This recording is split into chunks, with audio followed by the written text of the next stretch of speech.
একটা বাস্তব কথা আপনাদের সামনে আমি তুলে ধরছি। বিষয়টা হলো, বর্তমান যুগে আপনি কাউকে সাহায্য করুন, মানে 100টা সাহায্য করুন, 1000 সাহায্য করুন, তার মধ্যে যদি একটা মনোমিলন্য হয় বা আপনার সাহায্য করতে পারলেন না, আপনার পরিস্থিতির বাইরে ইত্যাদি ইত্যাদি, বা এমনই হলো মতে মিলল না, সেই লোকটাই 100টা বা 1000টা উপকারকে ভুলে গিয়ে ওই একটা যেটা করেছেন আপনি, ওর মতে মিল হয় নাই বা ওকে সাহায্য করতে পারেন নাই, পরিস্থিতি সবার তো সমান হয় না সব সময়, তো সেই বিষয়টা নিয়ে সে সারা জীবন মনে রাখবে।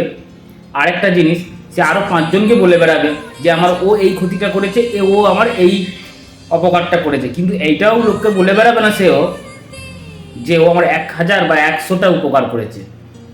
এটাই হচ্ছে জগৎ, এটাই হচ্ছে নিয়ম, এটাই হচ্ছে বর্তমান পরিস্থিতি।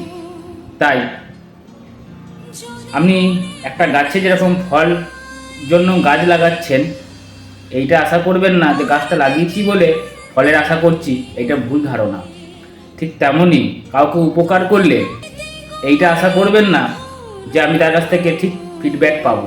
উপকার করতে থাকুন, কিন্তু ফিডব্যাক পাবেন এই আশায় যদি উপকার করতে থাকেন, তাহলে আমি বলবো আপনি মূর্খের মতো কাজ করছেন।